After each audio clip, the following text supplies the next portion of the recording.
Case, एक rabies का case जो प्रूव हो चुका है कि रेबीज़ की वजह से బోరున ఏడుస్తూ విలపిస్తున్న యాక్టర్ సదా వివరాల్లోకి వెళ్తే ఢిల్లీ నుంచి వీధి కుక్కల అన్నింటినీ తొలగించాలి అంటూ సుప్రీంకోర్టు ఇచ్చిన తీర్పుపై కొన్ని వర్గాల నుంచి మాత్రం తీవ్ర అభ్యంతరాలు వ్యక్తమవుతున్నాయి. సదా ఎమోషనల్ అవుతూ సుప్రీంకోర్టు తీర్పు నన్ను లోపలే చంపేస్తూ ఉంది. అసలు మనం ఏ సమాజంలో జీవిస్తున్నాం, మరి ఇంత అన్యాయమా, ఇలా చేయడం కరెక్ట్ కాదంటూ ఎమోషనల్ అయ్యారు సదా. బోరున విలపిస్తూ సోషల్ మీడియాలో వీడియోను కూడా షేర్ చేశారు సదా. చాలా మంది జంతు ప్రేమికులకు ఇది కోలుకోలేని వార్త. ఈ విషయంపై రీసెంట్ గా సదా రియాక్ట్ అవుతూ బోరున ఏడుస్తూ మన దేశాన్ని చూస్తే సిగ్గేస్తోంది, మరి ఇంత అన్యాయమా అంటూ దయచేసి ఈ తీర్పుని వెనక్కి తీసుకోండి అంటూ ఎమోషనల్ అవుతున్నారు సదా. చాలా మంది సినీ ప్రేమికులు, రాజకీయవేత్తలు సదాకి సపోర్ట్ చేస్తూ కామెంట్లు కూడా చేస్తూ ఉన్నారు. ఢిల్లీ మొత్తంలో కుక్కల్ని తొలగించాలంటే ఎన్నో మూగజీవాల ప్రాణాలను హరించినట్లే ఈ భూమి మీద మనుషులు బ్రతకాలా?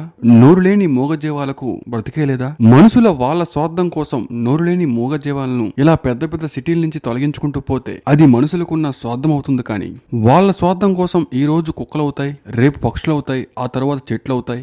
ఇప్పటికే మనుషుల వల్ల చాలా వరకు నష్టపోతున్నాయి. ఒక మనిషి అనే జీవి జీవించడం కోసం ఎన్నో చెట్లు, ఎన్నో పెట్టలు, ఎన్నో అడవులు, ప్రశాంతమైన ప్రకృతిని నాశనం చేస్తూ ఎప్పటికే ఎక్కడికక్కడ మొక్కలను పీకేస్తూ భూముల్ని కబ్జా చేస్తూ ఇల్లులు కట్టుకొని విపరీతమైన వెహికల్స్ వాడుతూ పొల్యూషన్ పెంచుతూ సగం జీవితాన్ని నాశనం చేస్తూ ఎన్నో జబ్బులతో ఇటు మనుషులు బ్రతక్క అటు ప్రకృతి బతక్క దేశాన్నే కాదు ప్రపంచాన్నే సర్వనాశనం చేసేశారు. రీసెంట్ గా ఢిల్లీ హైకోర్టు ఢిల్లీలో ఎక్కడా కూడా కుక్కలు ఉండకూడదని ఇచ్చే తీర్పుపై సదాగా రియాక్ట్ అవుతూ ఎమోషనల్ అయ్యారు. దీనిపై మీ అభిప్రాయాన్ని కామెంట్ రూపంలో తెలపండి. Thank you for watching.